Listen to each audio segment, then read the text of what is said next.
word of warning, because this story might pee you off more than a midget try to reach a top shelf magazine, and I say that because it just takes the absolute biscuit of the soft treatment, shall we say, certain people received. And quite worryingly, if this isn't changed, or put a stop to more rather, then unfortunately a lot more people could be impacted. So what am I going on about then? Well, according to this article, it says that a sex offender avoids deportation because he, wait for this, distrusts authority. I mean, I don't know about you, but that is just an absolute outright no excuse, in my opinion, for any leniency at all. I mean, you know, let's face it, nearly all criminals probably distrust authority, more than likely because it got them nicked in the first place, eh? But it just makes you wonder, doesn't it, what other crimes they more than likely could get off with or get away with because they show a certain distrust to authority, or maybe something else. It's just absolutely ridiculous. But let's just delve into this a little bit deeper and see what it's all about.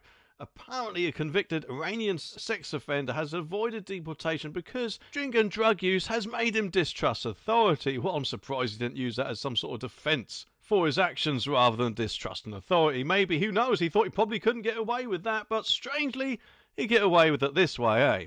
Judges apparently said that the Iranian would be likely to behave in a hostile way if questioned by airport immigration officers in Tehran or Trajan, I think that says. My geography is not good. Because of his distrust to officials and this hostility towards all authority, irrespective apparently of whether it was Iranian or British, stemmed from his deteriorating mental health caused by his drink and drug problems.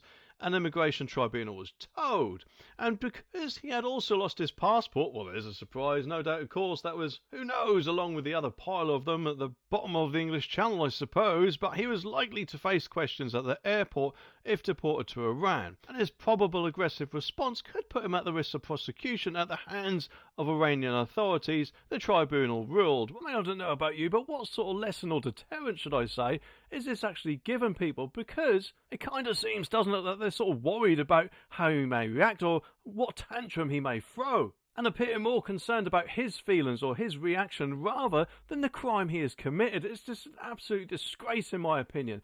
And personally, I don't think his tantrum should have any effect on his possible sentence in the first place, because, let's face it, if he goes over there and acts like a bellend, then any reaction that he gets from that is his own doing, isn't it? Just imagine the public outcry if this happened to, I don't know, a serial killer or someone like that who says, "Oh, I can't be put in prison because I don't like to get locked up and I'll get very angry, you know." And then the judge, I don't know, more than likely letting him off. I mean, can you just imagine it? Because even though admittedly this isn't exactly the same thing, it still goes along those similar lines, doesn't it? In my opinion anyway, and there's just no excuse for this. It seems that the Justice Department and quite a lot of other departments have gone woke and seem to care more about the criminals than they do about the victims. But hopefully that is not the case. And get this, the claim that he would be put at risk due to his hostile response was backed by lower and upper immigration tribunals. But the Iranian's case has to be reheard. Well, good, hopefully they'll get the judge with a brain cell this time to decide whether deporting him would breach Article 3, oh here we go,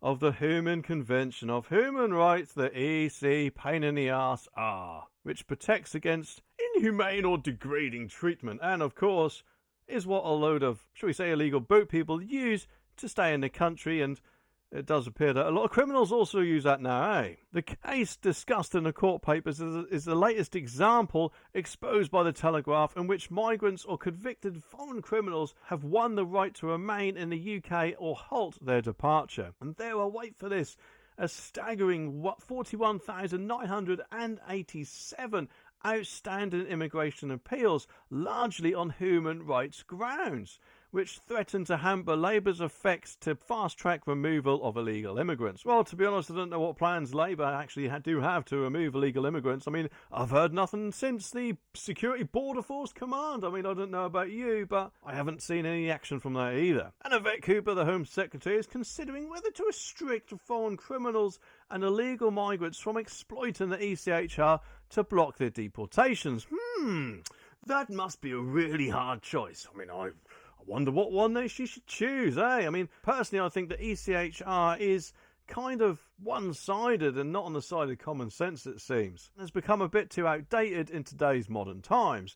I personally think we should get rid of it and make our own Bill of Rights, kind of, if I remember rightly, which was what Boris actually wanted to do not so long ago when, of course, he was in power, but then Rishi and then Labour come in and that got swept under the carpet, didn't it, eh? Which, who knows, maybe if it did actually go ahead, this Bill of Rights, then things like this might not have snowballed into the massive problem that we're currently facing.